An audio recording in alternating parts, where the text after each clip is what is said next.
বিতর্কে স্বাস্থ্যমন্ত্রী নিয়মিত ব্রিফিংয়ে এসে ভুল তথ্যের ছড়াছড়ি, মন্ত্রণালয়ে চরম সমন্বয়হীনতার সামাজিক মাধ্যমের সমালোচনার ঝড়।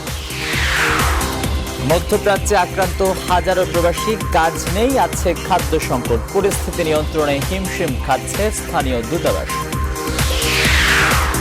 করোনার থাবায় কাঁদছে ইউরোপ আমেরিকা, লাফিয়ে লাফিয়ে বাড়ছে মৃতের সংখ্যা, যুক্তরাষ্ট্রে আরও 7 বাংলাদেশের মৃত্যু। কর্তৃপক্ষের দায়িত্বহীনতা ও আন্তরিকতার অভাবেই রাজধানীতে লকডাউন হয়েছে কয়েকটি হাসপাতাল, গাইডলাইন মানার পরামর্শ। ব্রাহ্মণবাড়িয়ার ঘটনায় পুলিশের তদন্ত কমিটি, 8 গ্রাম লকডাউন বাস্তবায়নে ব্যাপক পুলিশ মোতায়েন। এবং করোনার প্রভাবে কৃষিতে সৃষ্টি হয়েছে চরম অনিশ্চয়তা, বোরো ধান তুলতে শ্রমিক সরবরাহ নিশ্চিত করার তাগিদ বিশেষজ্ঞদের।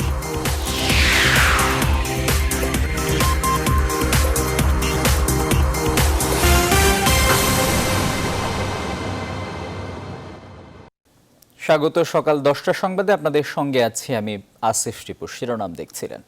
ইলেকট্রোফরেটিক কোটিংকৃত মরিচারোধী ও বিদ্যুৎ সাশ্রয়ী Marquis pump. Marquis energy saving pump.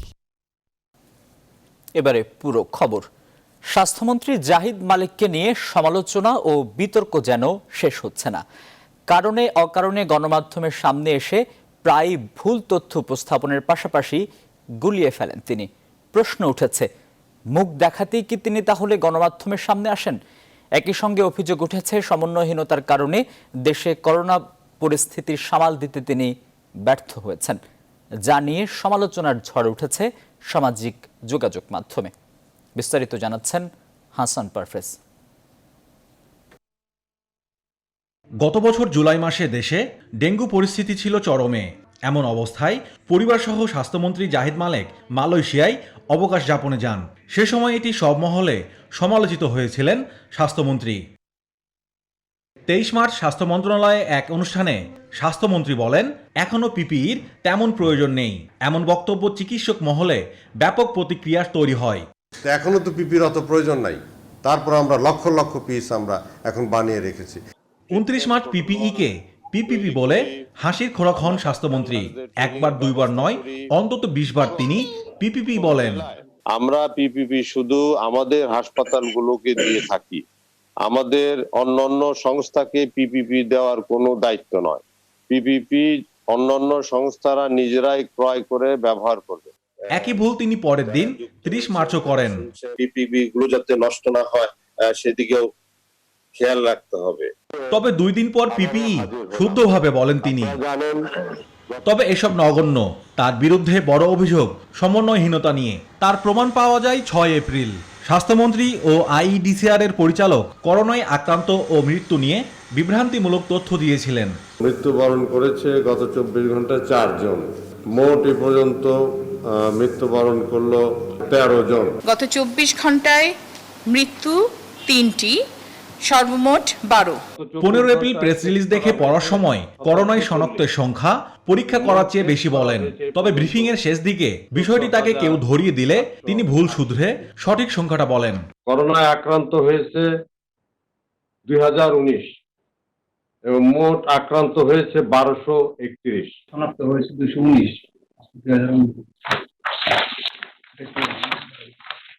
আমাদের শনাক্ত সংখ্যা যেটা করা হয়েছে 219। সাম্প্রতিক N95 মাস্ক সরবরাহ নিয়ে প্রশ্ন উঠেছে। মাস্ক সরবরাহকারী ঠিকাদারি প্রতিষ্ঠানের সঙ্গে স্বাস্থ্যমন্ত্রীর পারিবারিক সম্পর্ক আছে এমন অভিযোগও রয়েছে। হাসান পারভেজ, নিউজ 24, ঢাকা। বাংলাদেশের সবচেয়ে বড় শ্রমবাজার মধ্যপ্রাচ্যে করোনা আক্রান্ত হচ্ছেন হাজারো প্রবাসী বাংলাদেশি। এ পর্যন্ত শুধু কাতারেই আক্রান্তের সংখ্যা ছাড়িয়েছে 500। সংশ্লিষ্টরা বলছেন, প্রবাসীদের অস্বাস্থ্যকর ও অসচেতন জীবনযাপনের ফলেই এই অঞ্চলের 10টি দেশে প্রবাসী বাংলাদেশিদের মধ্যে সংক্রমণ দ্রুত ছড়াচ্ছে। সেই সঙ্গে করোনার প্রভাবে কাজ না থাকায় তীব্র হচ্ছে খাদ্য সংকটও।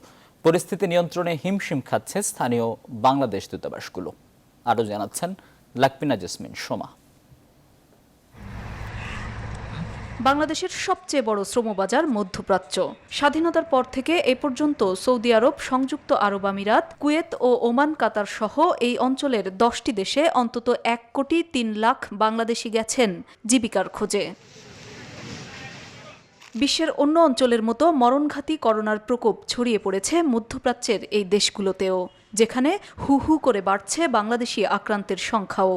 প্রবাসী কল্যাণ মন্ত্রণালয় এবং সংশ্লিষ্ট দূতাবাসগুলোর সঙ্গে যোগাযোগ করে মধ্যপ্রাচ্যের প্রায় 10টি দেশ থেকে বাংলাদেশি আক্রান্তের তথ্য সংগ্রহ করেছে নিউজ 24। বাংলাদেশে আক্রান্তের সংখ্যা যখন 2,000 ছাড়িয়েছে, তখন মধ্যপ্রাচ্যের দেশ শুধু কাতারেই আক্রান্ত কমপক্ষে 508 জন বাংলাদেশি, যা দেশটিতে মোট আক্রান্তের 1/4। দেশটিতে মারা গেছেন অন্তত 4 জন বাংলাদেশি। সৌদি আরবে আক্রান্তের সংখ্যা 100 ছাড়িয়েছে, মারা গেছেন অন্তত 16 জন। কুয়েতে আক্রান্তের সংখ্যা 150 ছুঁই, মারা গেছেন 1 জন। বাহরাইনে মৃত্যুর খাতায় নাম ওঠেনি কোনো বাংলাদেশির, তবে আক্রান্ত প্রায় 100। ইউএই বা সংযুক্ত আরব আমিরাতে আক্রান্ত 33, মারা গেছেন 5 জন। বেসরকারি সূত্রে লেবাননে আক্রান্ত অন্তত 3 জন।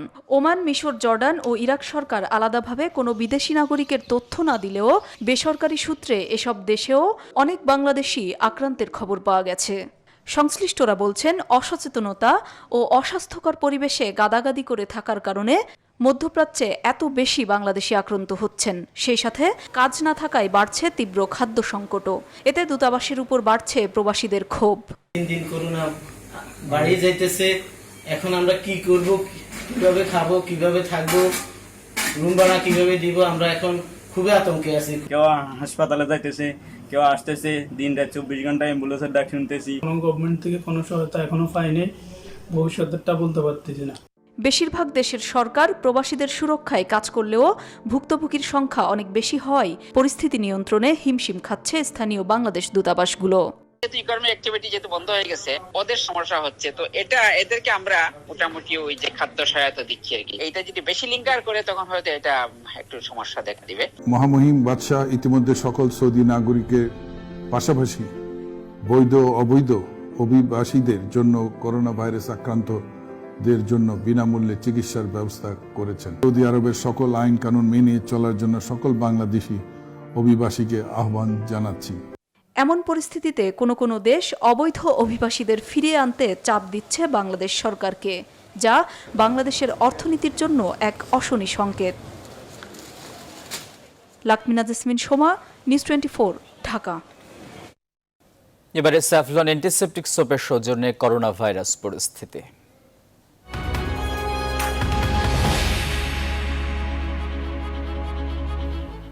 শুরুতেই বৈশ্বিক অবস্থা। কোভিড-19-এর প্রাদুর্ভাবে থামছে না মৃত্যুর মিছিল। গেল 24 ঘন্টায় নতুন করে 4,957 জনের মৃত্যুতে মোট মৃতের সংখ্যা এসে দাঁড়িয়েছে 1,65,000-এ।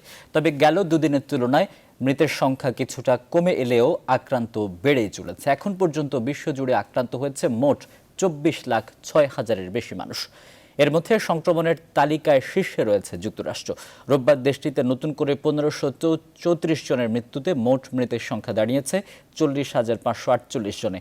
আবার নতুন করে 25,000 মানুষ আক্রান্ত হওয়ায় সেখানে মোট সংক্রমণ হয়েছে 7,64,000-এর বেশি মানুষ।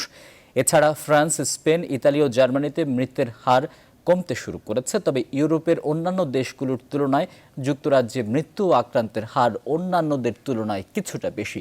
ব্রিটেনের নতুন 596 জনের মৃত্যুতে মোট মৃতের সংখ্যা দাঁড়িয়েছে 16,060 জনে। তবে এছাড়া নতুন সংক্রমণের ঝুঁকি সৃষ্টি হয়েছে তুরস্ক, কানাডা ও বেলজিয়ামে। চলতি সপ্তাহে সেখানে সংক্রমণ বেশ দ্রুততার সঙ্গে বাড়ছে। এদিকে যুক্তরাষ্ট্রের নিউ ইয়র্কে লকডাউনের কারণে বিবাহ ইচ্ছুদের অনলাইনে বিয়ে করার ব্যবস্থা করতে যাচ্ছে কর্তৃপক্ষ। গভর্নর অ্যান্ড্রু কুমো এ বিষয়ে এক নির্দেশে রোববার স্বাক্ষর করেছেন। অন্যদিকে দীর্ঘ 6 সপ্তাহের লকডাউন শেষে স্পেনের শিশুদের বাড়ির বাইরে বের হওয়ার অনুমতি দিয়েছে প্রশাসন।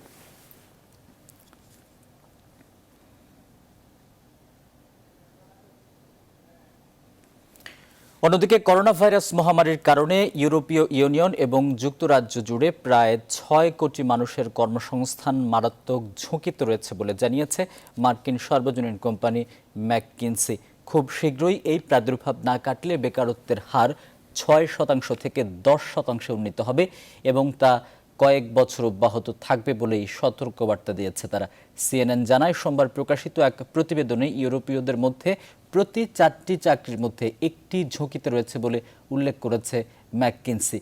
এর মধ্যে বেতন কমিয়ে দেয়া, সাময়িকভাবে বড় ধরনের ছুটিতে পাঠিয়ে দেয়া অথবা স্থায়ীভাবে বরখাস্ত করার ঘটনাও ঘটতে পারে বলে জানানো হয়েছে।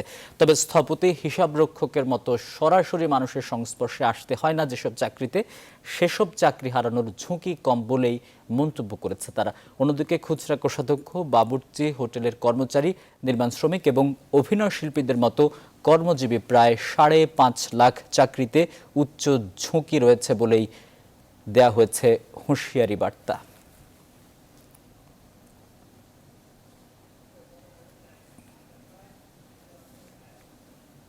দেশে করোনা পরিস্থিতি নিয়ে ঢাকা বিভাগের কয়েকটি জেলার কর্মকর্তাদের সাথে মতবিনিময় করছেন প্রধানমন্ত্রী শেখ হাসিনা। আমরা সরাসরি চলে যাচ্ছি গণভবনে। কয়েকদিন আগে 17 এপ্রিল, যেদিন 1971 সালে প্রথম স্বাধীন গণপ্রজাতন্ত্রী বাংলাদেশ সরকারের শপথ গ্রহণ অনুষ্ঠিত হয়েছিল,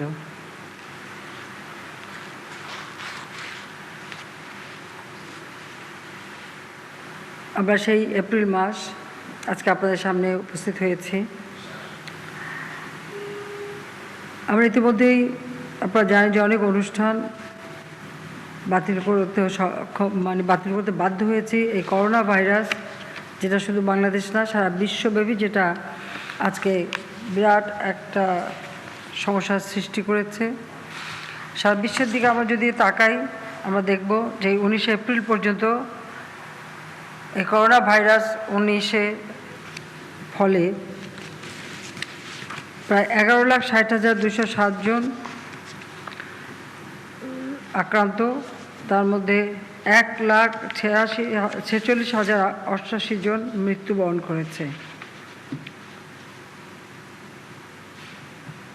বাংলাদেশেও এর করাল থাবা এসে পড়েছে। ইতিমধ্যে আমরা বাংলাদেশে 23,825 জনকে পরীক্ষা করা হয়েছে, তার মধ্যে 2,456 জনের মাঝে এই রোগ শনাক্ত করা হয়েছে এবং 91 জন মৃত্যুবরণ করেছে। তবে এর মধ্যে 52রা সুস্থ হয়ে বাড়ি ফিরে গেছে। যারা মৃত্যুবরণ করেছে তাদের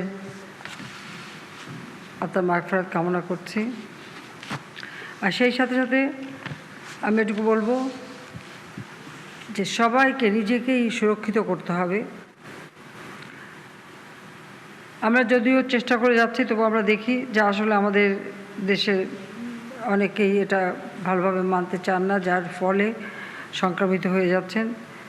তবে এটা খুব দোষ দেওয়ারও কিছু নেই, কারণ এই রোগটা এমন একটা ভাইরাস যেটার কোনো লক্ষণও বোঝা যায় না, লক্ষণও দেখা যায় না। শুধু আক্রান্ত হলে পরে পরীক্ষা করলে তখন বোঝা যায়, অথবা যখন খুব অসুস্থ হয়ে পড়ে তখনই বোঝা যায়। সারা বিশ্ব আজকে এই ভাইরাসের জন্য আতঙ্কিত। আমার মনে হয় সারা বিশ্বে কখনো এর অতীতে এই ধরনের পরিস্থিতির সৃষ্টি হয়নি। এবার যে অবস্থাটা আমরা দেখতে পাচ্ছি, প্রায় 250 কোটির উপর মানুষ কিন্তু ঘরবন্দি, এবং সারা বিশ্বে আপনারা যদি লক্ষ্য করেন অর্থনৈতিক কর্মকাণ্ডের স্থবির, এমনকি ধর্মীয় প্রতিষ্ঠানগুলি, সেই মক্কা শরীফ, মদিনা শরীফ, ভ্যাটিকান সিটি থেকে শুরু করে মানে মসজিদ, মন্দির, গির্জা, প্যাগোডা, সব জায়গায় কিন্তু সমাবেশ বন্ধ। এই ধরনের একটা অদ্ভুত একটা পরিস্থিতি আজকে সারা বিশ্বব্যাপী। আর বাংলাদেশ এই বিশ্বেরই একটি দেশ, কাজে আমরা এর থেকে দূরে না। তারপর আমাদের যত ব্যবস্থা আমরা শুরু থেকেই নিতে শুরু করেছি, যার ফলে এটা আমরা নিয়ন্ত্রণে রাখতে পেরেছি। তবে এটাও ঠিক, সারা বিশ্বে কোথাও কারফিউ জারি হচ্ছে, কোথাও ছুটি দেওয়া হচ্ছে, কোথাও মানুষকে ঘরবন্দি নানাভাবে করা হচ্ছে, লকডাউন করা হচ্ছে। আমরাও ঠিক সেভাবেই যেখানে যখন এই রোগের প্রাদুর্ভাব দেখা দিচ্ছে সেখানে লকডাউন করে যাচ্ছি। সাধারণত আমরা স্কুল বা কলেজ, ইউনিভার্সিটি সহ শিক্ষা প্রতিষ্ঠান বা যেখানে লোক সমাগম হয় সেগুলো আমরা বন্ধ করে দিয়েছি। এমনকি আমাদের এই বছরটা জাতির পিতা বঙ্গবন্ধু শেখ মুজিবুর রহমানের জন্মশতবার্ষিকী আমরা উদযাপন করছি। অনেক আকাঙ্ক্ষা আমাদের ছিল যে এই উৎসবটা আমরা ব্যাপকভাবে করব এবং সেই প্রস্তুতি আমরা কয়েক বছর ধরে নিয়েছিলাম, কিন্তু দেশের কথা, জনগণের কথা চিন্তা করে, মানুষের কল্যাণের কথা চিন্তা করে আমরা সেই সব কর্মসূচিও যেখানে লোক সমাগম হতে পারে সেগুলি আমরা স্থগিত করে দিই, বন্ধ করে দিই এবং টেলিভিশন, রেডিও বা ডিজিটাল পদ্ধতিতে আমরা যেটুকু অনুষ্ঠান করার সেগুলি আমরা করেছি। আমাদের যেমন 7ই মার্চের অনুষ্ঠান, 17ই মার্চের অনুষ্ঠান, 26শে মার্চের অনুষ্ঠান, আমাদের স্বাধীনতা দিবস এবং আমাদের পহেলা বৈশাখ এমন একটা দিন যেখানে ধর্ম বর্ণ নির্বিশেষে বা সারা বাংলাদেশের মানুষ এই উৎসব করে এবং আমরা উৎসব ভাতাও দিই, কিন্তু সেই উৎসব আমরা বন্ধ করে দিয়েছি। অর্থাৎ লোক সমাগম থেকে মানুষের প্রতি মানুষের যে সংক্রামক হয় এই ভাইরাসটা, সেই সংক্রামিত যেন মানুষ না হয় তার জন্যই কিন্তু এই উদ্যোগটা নেওয়া। এবং এই 17ই এপ্রিল সে অনুষ্ঠান আমরা খুব সীমিত আকারে করা হয়েছে, সেটা আমরা সেখানে বিশাল সমাবেশ করা হতো, কিন্তু সেটা আমরা বন্ধ করেছি। এটা করা হয়েছে কেন? এটা করা হয়েছে আমরা দেশের মানুষের কল্যাণে। আর ইতিমধ্যে এই রোগ থেকে মানুষকে বাঁচানোর জন্য আমরা বিভিন্ন পদক্ষেপ নিয়েছি। আমরা স্বাস্থ্যমন্ত্রীর কে দিয়ে একটা কমিটি করা হয়েছে, যেটা একেবারে ইউনিয়ন পর্যায় পর্যন্ত, যেখানে অনবরত সকলের সঙ্গে যোগাযোগ রেখে কাজ করা হয়। তাছাড়া স্বাস্থ্য অধিদপ্তর এবং IDCR তারা ব্যাপক কর্মযজ্ঞ দিয়ে যাচ্ছে এবং বিশেষ করে কন্ট্রোল রুম খোলা হয়েছে এবং প্রতিদিন আপনাদের কাছে স্বাস্থ্য বুলেটিন প্রকাশ করা হয় সকলের কাছে, যে কোথায় কী অবস্থা সেটা জানানো হয় মানুষকে, মানুষের মাঝে সচেতনতা সৃষ্টি করা হয়। আমাদের আইন শৃঙ্খলা রক্ষাকারী সংস্থা যেমন পুলিশ সহ এবং আমাদের সশস্ত্র বাহিনী, আমাদের স্বাস্থ্যকর্মীরা, ডাক্তার, নার্স সহ অন্যান্য স্বাস্থ্যকর্মী প্রত্যেকেই জনগণের সেবায় নিয়োজিত এবং তারা দিনরাত অক্লান্ত পরিশ্রম করে যাচ্ছেন। আমি তাদের সবাইকে আন্তরিক ধন্যবাদ জানাচ্ছি যে এই যে মানুষের জন্য তারা যেভাবে কাজ করে যাচ্ছেন, সেই জন্য তাদেরকে আমি আন্তরিক ধন্যবাদ জানাই। ইতিমধ্যে অনেকেই এই সংক্রামিত হয়েছে, আবার অনেকে কোয়ারেন্টাইনে আছে। এই কোয়ারেন্টাইনে থাকা অবস্থায় অনেকে সুস্থ হয়ে আবার ফিরে আসছেন।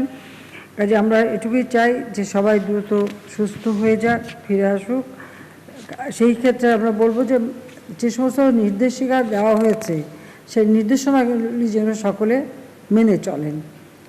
নিজেকে সুরক্ষিত রাখা, মানুষের সঙ্গে বেশি না মেশা বা যেখানে খুব বেশি জনসমাগম সেখানে না থাকা এবং অপরকে সুরক্ষিত রাখা, মানে নিজেকে সুরক্ষিত রাখার সাথে সাথে অপরের প্রতি আপনার যে দায়িত্ব সেটাও পালন করা, এটা একান্তভাবে প্রয়োজন। কাজেই সেটার জন্য করা হয়। তবে আমাদের কয়েকটা জেলায় একটু বেশি দেখা দিয়েছে, সেখানে ঢাকা, নারায়ণগঞ্জ, গাজীপুর এইসব অঞ্চলে আমরা একটু বেশি প্রাদুর্ভাব দেখতে পাচ্ছি। কিছু কিছু জেলা এখনও এটা ছড়াতে পারেনি, তো তাদেরকে আমরা বলবো যে তারা যেন নিজেরাও সেই ব্যবস্থা নেন যে বাইরে থেকে কেউ যেন না যেতে পারে বা এই সংক্রমণটার জন্য সেখানে প্রাদুর্ভাব না ছড়ায়, সেদিকে বিশেষভাবে দৃষ্টি দিতে হবে। তাছাড়া আমরা মানুষকে সুরক্ষিত করবার জন্য নানা ব্যবস্থা নিয়েছি। সেখানে ডাক্তার, নার্স তাদের সেই শুরু থেকেই ট্রেনিং দেওয়া হয়েছে, নার্সদের, ডাক্তারদেরকেও এ ব্যাপারে সচেতন করা হয়েছে তাদের জন্য সুরক্ষিত রাখার জন্য, যেমন PPE সহ মাস্ক বা হ্যান্ড স্যানিটাইজার থেকে শুরু করে হ্যান্ড গ্লোভ বা মাথার কভার, পায়ের জুতা কভার, এগুলি সব কিছুই সংগ্রহ করা হয়েছে। তবে একটা জিনিস লক্ষ্য রাখতে হবে যে যেটা ঠিক ডাক্তার, নার্স যারা রুগী দেখবেন, এই করোনা সংক্রান্ত যারা এ পর্যন্ত অসুস্থ, সেই রুগীদের দেখার জন্য যে মানে জিনিসগুলি ব্যবহার করা দরকার, সেগুলি যদি এখন সবাই মিলে যত্রতত্র ব্যবহার করতে শুরু করে, তাহলে আমরা ডাক্তার, নার্সদের দেবো কীভাবে, সেটাও একটা প্রশ্ন দেখা যায়। এ পর্যন্ত 14,63,840 পিস PPE সংগ্রহ করা হয়েছে। তার মধ্যে 10,80,069টা বিতরণ করা হয়েছে, মজুদ আছে 3,83,771। কাজে যেগুলি একদম সম্পূর্ণভাবে রুগী দেখার জন্য, সেগুলি রুগী দেখার জন্যই থাকবে এবং ওই হাসপাতাল বা হাসপাতাল সংশ্লিষ্ট যারা তাদেরকেই ব্যবহার করতে হবে। আর বাকি সবাই সুরক্ষিত থাকবার জন্য যেটা সাধারণ মানে ব্যবহার করা হয় মাস্ক বা হ্যান্ড গ্লাভস বা হ্যান্ড স্যানিটাইজার অথবা বারবার সাবান দিয়ে হাত ধোয়া, সেগুলি সকলে মিলে ব্যবহার করবেন। আর প্রায় 64 জেলা উপজেলা পর্যায় পর্যন্ত কোয়ারেন্টাইনের জন্য প্রস্তুত করা হয়েছে প্রায় 560টা প্রতিষ্ঠান। আর তাৎক্ষণিকভাবে যারা সেবা করা যাবে সেই ব্যাপারে সেখানে আমরা সেবা দিয়ে যাচ্ছে ইতিমধ্যেই, যখন যেখানে খবর আসছে দিয়ে যাচ্ছে। সেখানে 27,685 জনকে ইতিমধ্যে কোয়ারেন্টাইনে রাখা হয়েছে। অনেকে সুস্থ হয়ে বাড়ি ফিরে গেছেন। আমরা আল্লাহর কাছে দোয়া করবো যে তারা আরও সুস্থ হয়ে দ্রুত বাড়ি ফিরে যান, সেটাই আমরা চাই। আমরা চাচ্ছি যে ইতিমধ্যে পরীক্ষা করা হচ্ছে, নমুনা সংগ্রহ এবং পরীক্ষার জন্য ঢাকা মহানগরীতে 10টা, ঢাকার বাইরে 9টা প্রতিষ্ঠান নির্ধারণ করা হয়েছে এবং সারা দেশে 19টি প্রতিষ্ঠান থেকে এই রোগটা পরীক্ষা করা হচ্ছে এবং যখন যেখানে পাওয়া যাচ্ছে তার জন্য চিকিৎসার ব্যবস্থা আমরা নিচ্ছি। কাজে আমি বলবো যে সবাই একটু সচেতন হলে পরে আমরা ইদানিং, এটা আমি আগেও বলেছিলাম অনেক আগেই, যে আমাদের এপ্রিল মাসটা আমাদের জন্য একটু মানে কষ্টের মাস হবে, কারণ এপ্রিল মাসে এটার একটা প্রাদুর্ভাব ছড়াতে পারে। কারণ এর একটা ট্রেন্ড আছে। আমরা অন্যান্য দেশের অবস্থাটা যদি দেখি, যে তখন এটাই দেখা যায় যে একবার যদি শুরু হয় তখন এটা সংক্রামিত হতে থাকে। সেই ক্ষেত্রে আমি বহু আগেই এটা কিন্তু সতর্ক করেছি এবং সবাই এটা সতর্ক করেছে যে এপ্রিল মাসে সবাইকে একটু আরও সাবধানে থাকা দরকার। তো ঠিক সেটাই দেখা গেল যে এপ্রিল মাসে এটার প্রাদুর্ভাবটা একটু বৃদ্ধি পেয়েছে।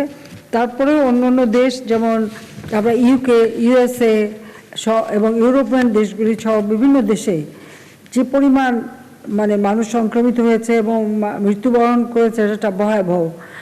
একমাত্র ইউএসএতেই আমাদের বাঙালি প্রায় 150 জনের মতো মৃত্যুবরণ করেছে।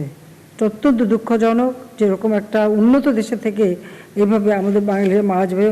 অবশ্যই ওদের অনেক নাগরিক মারা গেছে, আমি তাদের যারা মৃত্যুবরণ করেছে তাদের প্রতি শোক জানাচ্ছি, শোক সন্তপ্ত পরিবারের প্রতি আমার সমবেদনা জানাচ্ছি। কিন্তু এটা হচ্ছে সবথেকে দুর্ভাগ্যের, ইউএসএ যেমন মারা গেছে ঠিক ইউকেতেও আমাদের এমনকি একজন বাঙালি ডাক্তারসহ অনেকেই সেখানে মৃত্যুবরণ করেছে। আর এভাবে অন্যান্য দেশেও আমরা যদি দেখি যে বাঙালি অনেকেই মারা যাচ্ছে। সেই তুলনায় যদি আমি বাংলাদেশের কথা বলি, তো ইতিমধ্যে বাংলাদেশে 19 এপ্রিল পর্যন্ত 23,885 জনকে পরীক্ষা করা হয়েছে। 2,456 জনের ভিতরে এই রোগ সংক্রান্ত হতে দেখা গেছে। আর 91 জনের মতো এ পর্যন্ত সারা বাংলাদেশে মৃত্যুবরণ করেছে। এটাও দুঃখজনক যে কেউ মারা যাক, এটা আমরা চাই না। আমি তাদেরও আত্মার মাগফিরাত কামনা করি এবং তাদের পরিবারের প্রতি আমার সমবেদনা জানাই। তো আমি একটু বলবো যে সারা বিশ্বে যেখানে হাজার হাজার লোক প্রতিদিনে মারা যাচ্ছে, সেখানে বাংলাদেশে এখন আমরা যে এই এপ্রিল মাসে আজকে 20 তারিখ, এখন পর্যন্ত যে আমরা নিয়ন্ত্রণ রাখতে পেরেছি, আমি মনে করি যে আমাদের জনগণ যদি আরেকটু সচেতন থাকেন, আরেকটু নিজেকে সুরক্ষিত রাখেন, তাহলে এটা সকলের পক্ষে নিয়ন্ত্রণ করা সহজ। তা আমি আশা করি যে সবাই করবেন। তবে জীবন চলমান, জীবন চলতে থাকবে, জীবন থেমে থাকে না। সেই জন্য আমরা ইতিমধ্যে যেমন ধান কাটতে যাবে, আমরা যেমন যান্ত্রিকভাবে ধান কাটা বা মারার ব্যবস্থা নিয়েছি, পাশাপাশি যারা ধান কাটতে যাবে তাদেরকে সেখানে পৌঁছে দেওয়ার ব্যবস্থা করে। যে কারণে এখন যেহেতু কলকারখানা বন্ধ বা অনেকে দিনমজুর বা অনেকে ছোটোখাটো কাজ করতেন, যারা করতে পারছে না, ধান কাটলে সেখানে ধানও পাওয়া যাবে, টাকাও পাওয়া যাবে, কাজে ধান কাটায়ও সবাই যেতে পারেন। যেহেতু যোগাযোগ ব্যবস্থা এখন বন্ধ, সেজন্য যাতায়াতে অসুবিধা। ইতিমধ্যে আমরা আমাদের আইন শৃঙ্খলা রক্ষাকারী সংস্থা বা সশস্ত্র বাহিনী যারা দায়িত্ব নিয়োজিত, তাদেরকে আমি বলবো যে যারা এই ধান কাটতে যাবে তাদের যেন যেতে পারে সেই ব্যবস্থাটা তাদের জন্য করতে হবে। কারণ আমাদের খাদ্যটা খুব গুরুত্বপূর্ণ। আজকে এই করোনা ভাইরাসের জন্য সারা বিশ্বব্যাপী যে খাদ্য মন্দা সৃষ্টি হবে, আগামীতে হয়তো বিশ্বব্যাপী দুর্ভিক্ষ দেখা দিতে পারে। কিন্তু বাংলাদেশে আমরা যদি খাদ্য উৎপাদন করে আমাদের মজুদ রাখতে পারি, তাহলে আমরা সেই দুর্ভিক্ষে পড়বো না, বরং আমরা অনেককে সাহায্য করতে পারবো। আর আমাদের সেই ব্যবস্থা এখন থেকে নিতে হবে। আমাদের মাটি উর্বর, আমাদের মানুষ অনেক কর্মঠ, আর আমরা বাংলাদেশ খাদ্যে এখন উদ্বৃত্ত, কাজে আমাদের সেদিকে লক্ষ্য রেখে 1 ইঞ্চি জমির জন্য অনাবাদি না থাকে সেদিকে আপনারা সবাই দৃষ্টি দেবেন।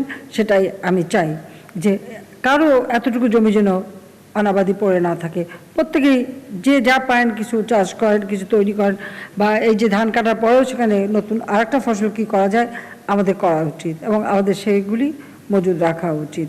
সাথে সাথে আমাদের যেমন আমরা সকলের জন্য আমাদের বড় ইন্ডাস্ট্রিগুলি যেগুলি বড় বা বৃহৎ আকারে বা ক্ষুদ্র মাঝারি সকলের জন্য, এবং সেই সাথে সাথে ক্ষুদ্র ক্ষুদ্র ব্যবসাও যারা করেন, এখন পোলট্রি ফার্ম থেকে শুরু করে ডেয়ারি ফার্ম থেকে শুরু করে ফিশারিজ বা অন্যান্য কৃষিক্ষেত্রে আমরা ব্যাপক প্রণোদনা, শিল্পে আমরা প্রণোদনা দিয়েছি। আপনারা জানেন যে প্রায় 95,000 কোটি টাকার উপরে ইতিমধ্যে আমরা প্রণোদনা ঘোষণা করেছি। আমরা কেন করেছি এটা? এই জন্য করেছি যে আমাদের অর্থনীতিটাকে সচল রাখার জন্য। আমরা অনেক বড় বড় মেগা প্রজেক্ট নিয়েছিলাম বা বাজেটে অনেক টাকা আমরা নিয়েছিলাম, কিন্তু সেইগুলি আমরা অনেকটা বাদ দিয়ে আমাদের দেশের সাধারণ মানুষ ছোটোখাটো কাজ করে যারা খেতেন বা ছোটোখাটো ব্যবসা যারা করেন তারা যেন সেই ব্যবসাগুলি চালু রাখতে পারেন, তার জন্য আমরা এই ব্যবস্থা নিয়েছি। আমরা ইতিমধ্যে 95,619 কোটি টাকার বিভিন্ন প্রণোদনা প্যাকেজ ঘোষণা দিয়েছি, যা জিডিপির 3.3% এবং কৃষিক্ষেত্রে আরও বেশি, কারণ মাত্র 4% ইন্টারেস্টে আমরা কৃষির ঋণ দিচ্ছি। কৃষি মানে এটা শুধু ধান ফলানো না, একবারে মৎস্য, পোলট্রি, ডায়েরি থেকে শুরু করে বিভিন্ন ফল মূল ফুল যা যা যা চাষ করেন বা যা করেন সব কিছু মিলেই কিন্তু এই প্যাকেজটা, কাজে কোনো সেক্টর বাদ যাচ্ছে না, সব সেক্টরের জন্য আমরা বিশেষ প্রণোদনা দিয়ে যাচ্ছি। কাজে আমরা এটা চাই যে আমাদের উৎপাদিত পণ্য সরবরাহের ক্ষেত্রে সেটাও কিন্তু আমাদেরকে সুযোগ সৃষ্টি করে দিতে হবে, সেখানে যোগাযোগের ব্যবস্থা করে দিতে হবে, কোনো বাজারে যেন কোনো জিনিসের অভাব না হয়। আর হাটও বসছে, সেখানে আমরা বলে দিয়েছি যে খোলা বড় জায়গায় যতভাবে দূরত্ব রেখে বাজার বসবে, হাট বসবে, ক্রয় বিক্রয় হবে, যাতে মানুষের জীবনটা একেবারে স্থবির না হয় সেদিকে লক্ষ্য রেখেই আমরা এই ব্যবস্থা নিয়েছি। সামনে রোজা শুরু হয়ে যাচ্ছে, আমি জানি এই রোজার সময়ও মানুষের যাতে কষ্ট না হয়, ইতিমধ্যে আপনারা জানেন যে আমরা যেমন ভিজিএফ, ভিজিডি, বাটিআর, কাবিখা এগুলি যেমন আমরা নিয়মিত দিয়ে থাকি, বা সামাজিক সুরক্ষার যে অর্থ, বয়স্ক ভাতা, বিধবা ভাতা, প্রতিবন্ধী ভাতা সেগুলি যেমন আমরা দিচ্ছি, তাছাড়া আমরা 10 টাকা কিলোতে ওএমএস চালু করেছি। আর সেটা আমরা 50 লক্ষ লোকের রেশন কার্ড আছে যারা এই 10 টাকায় ওএমএস আর এই চালটা কিনতে পারে, কিন্তু আমরা এখন ওএমএসের চালটাও 10 টাকা করে দিয়েছি, আর সেখানেও আরও 50 লক্ষ পরিবারের জন্য আমরা কার্ড করে দেব, এবং সেই তালিকাও আমরা করতে বলেছি, যেটা একেবারে ডাটাবেস করা থাকবে। আর সেখানে যারা অন্তত একটা দিক থেকে সহযোগিতা পাচ্ছেন তারা না, যারা কিছু পাচ্ছেন না বা যারা হাত পাতেও পাচ্ছেন না, কারণ কাছে চাইতেও পারছেন না, তাদের জন্য এই ব্যবস্থাটা আমরা নিয়েছি। তাতে আমরা হিসেব করে দেখেছি প্রায় 5 কোটি মানুষ, অর্থাৎ একটা পরিবারকে যদি আমরা 4 সদস্য বা 5 সদস্য হিসেবে ধরি, তাহলে কিন্তু 5 কোটি মানুষই কিন্তু এর উপকার পাবে। অর্থাৎ প্রত্যেকটা মানুষ যেন অন্তত খাদ্য পায়, এবং রমজান মাসে আরও বিশেষভাবে খাদ্য সরবরাহ যাতে হয় আমরা তার ব্যবস্থা নেব। ইনশাল্লাহ আমাদের খাদ্যের কোনো অভাব হবে না। তাছাড়া আমাদের এখন ধান উঠছে আমরা আশা করি, এবং ধান কাটাও শুরু হয়ে গেছে, আর আগামীতেও ফসল উঠবে, সেই সাথে অন্যান্য যা প্রয়োজন তরি তরকারি ফল মূল যে যা পাবেন সেটা উৎপাদন করবেন, আমরা সেটাই চাই। আমরা এভাবে আমাদের কাজ করে যাচ্ছি। আর আমি এটুকু বলবো যে আমরা কিন্তু ধান সংগ্রহ করার ইতিমধ্যে ঘোষণা দিয়ে দিয়েছি। সাধারণত বোরোতে আগে যা আমরা নিতাম তার থেকে অনেক বেশি আমরা এখন নিচ্ছি। এখন আমরা প্রায় 8 লাখ মেট্রিক টন ধান, 10 লাখ মেট্রিক টন চাল, 2,20,000 মেট্রিক টন আতপ এবং 80,000 মেট্রিক টন গম সহ সর্বমোট 21 লাখ মেট্রিক টন খাদ্য আমরা সংগ্রহ করব। এটা আমরা ক্রয় করব, সরকার ক্রয় করে আমরা রাখবো, তাতে আমাদের আর ভবিষ্যতে কোনো অভাব হবে না, আমরা মানুষকে খাবার সহযোগিতা দিতে পারবো।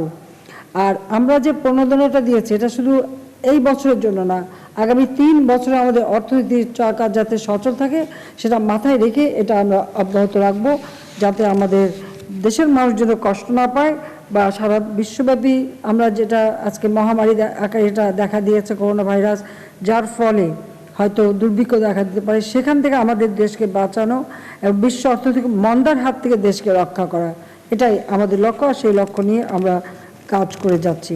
আমি এটুকু অনুরোধ করব সবাইকে যে আপনারা আন্তরিকতার সাথে কাজ করবেন। আমাদের কৃষি খাতে চলতি মূলধন সরবরাহের জন্য 5,000 কোটি টাকার একটা তহবিল আমরা গঠন করে দিয়েছি। আমি আগেই বলেছি যে সেখানে আমাদের মানে ক্ষুদ্র, মাঝারি বা মধ্যম যত ধরনের কৃষি, মৎস্য, ডেয়ারি, পোলট্রি সহ বিভিন্ন খাতে সেখানে একবার মশলা চাষ থেকে সব কিছুতেই আপনি 4% সুদ হারে ঋণ নিতে পারবে।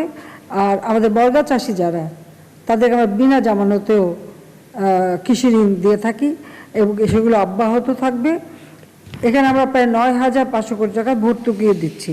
কাজে আমি একটু এই কথাই বলবো যে দুর্যোগ আসে, দুর্যোগ মোকাবেলা করতে হয়, আর সেই মোকাবেলা করবার জন্য আমাদের যথেষ্ট প্রস্তুতি আমরা নিয়েছি। শুধু আমি জনগণের সহযোগিতা চাই এই জন্য যে এই রোগের প্রাদুর্ভাবটা যাতে ছড়িয়ে না পড়ে সেদিকে সকলকে একটু সচেতন থাকা, সেটা একান্তভাবে অপরিহার্য।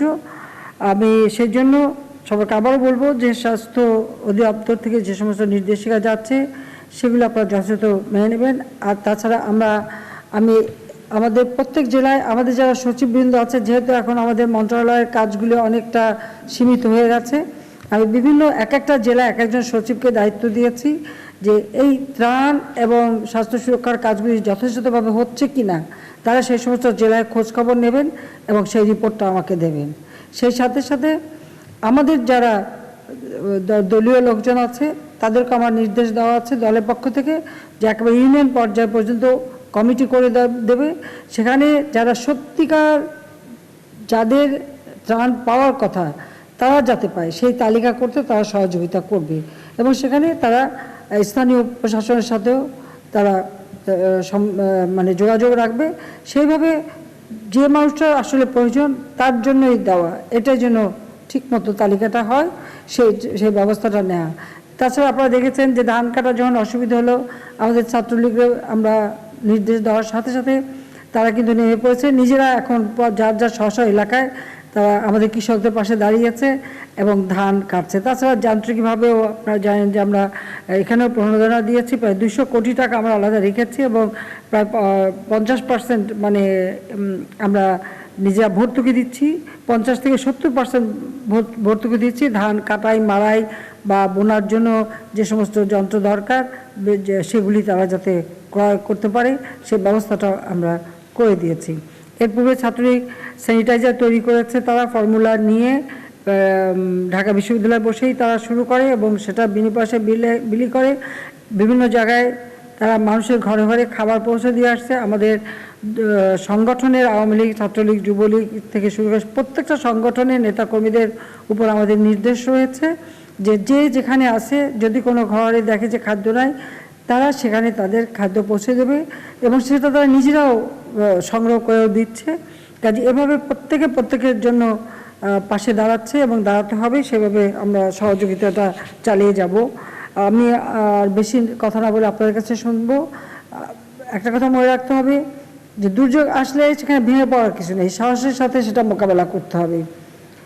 71 সালের কথা সবাই চিন্তা করেন, মহান মুক্তিযুদ্ধের সময় সমগ্র বাঙালি জাতিপিতা বঙ্গবন্ধু শেখ মুজিবুর রহমানের ডাকে সাড়া দিয়ে অস্ত্র তুলে নিয়ে যুদ্ধ করে আমরা বিজয় অর্জন করেছিলাম। অনেকে মুক্তিযুদ্ধে গিয়েছিলেন তার সব কিছু ছেড়ে দিয়ে অস্ত্র নিয়ে যুদ্ধে নেমে পড়েছিলেন, তাদের পোশাক পরিচ্ছদ কিছুই ছিল না, কোনো মতে খালি পায়ে একেবারে লুঙ্গি পরে মালকোচা মেয়ে হাতে অস্ত্র নিয়ে তারা সেই পাকিস্তানি সেনাবাহিনীর সাথে যুদ্ধ করেছিল। কাজে এইভাবে কিন্তু মনে সাহস নিয়ে আমরা বিজয় অর্জন করেছি।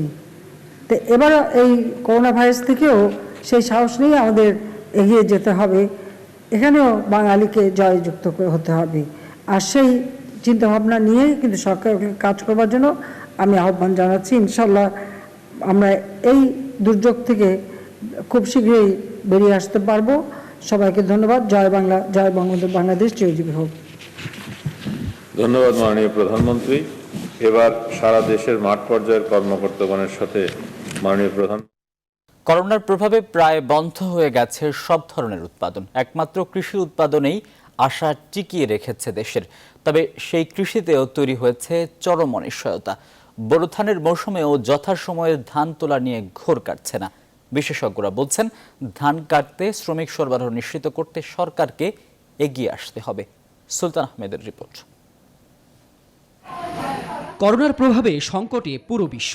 সামনের দিনগুলোয় তীব্র হতে পারে খাদ্য সংকট। এই অবস্থায় পৃথিবীর প্রায় সব দেশ নিজেদের খাদ্য মজুদের দিকে গুরুত্ব দিচ্ছে। কমে গেছে এক দেশ থেকে অন্য দেশে খাদ্য রপ্তানিও।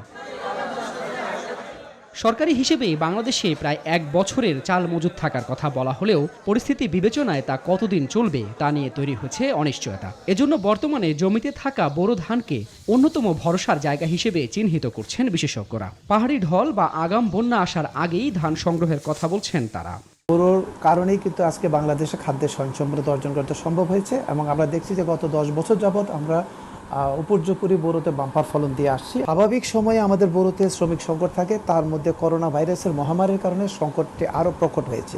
হাওড়াঞ্চলে এবার সংকট কিছুটা ভিন্ন। করোনার প্রভাবে প্রতি বছরের মতো উত্তরাঞ্চল সহ অন্যান্য জেলা থেকে শ্রমিক আসতে পারছেন না। ফলে যথাসময়ে ধান কাটতে পারবে না বলে শঙ্কিত কৃষকরা। অন্যদিকে উত্তরাঞ্চলের জেলাগুলোয় শ্রমজীবী মানুষ বসে আছে, নেই কাজের সুযোগ।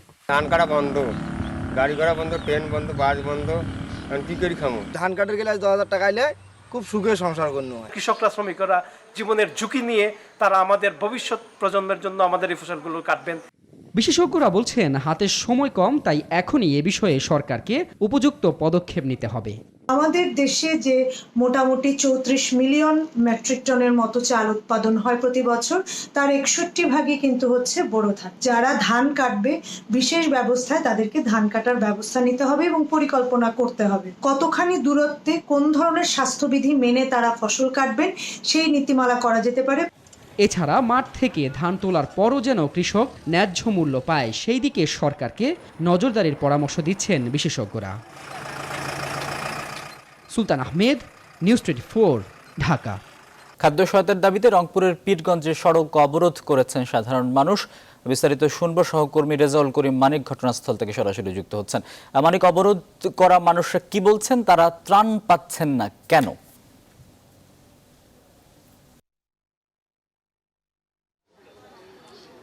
আসিফ, আপনাকে ধন্যবাদ। আপনি যথার্থই বলেছেন। খাদ্য সহায়তার জন্য কিছুক্ষণ আগে রংপুর পীরগাছা রোডে সড়ক অবরোধ করেছিল খাদ্যের দাবিতে এখানকার লোকজন।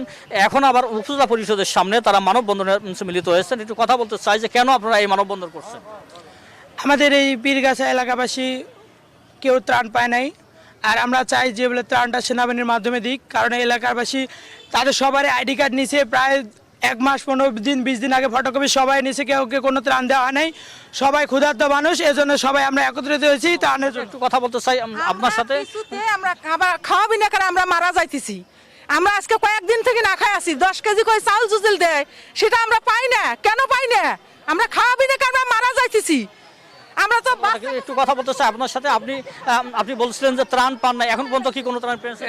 আমরা কিছু পাই নাই, সাহায্য পাই নাই। কিন্তু ঘটনা হলো 2 বার করে নিয়ে যায়, নাম নিয়ে যায়, ভোটার আইডি কার্ডের ছবি নিয়ে যায়, কোনো আর আমাদের মালটাল দেয় না। রংপুর থেকে যুক্ত ছিলেন সহকর্মী রেজাউল করিম মানিক। আর এই ছিল এখনকার আয়োজন। সঙ্গে থাকায় ধন্যবাদ।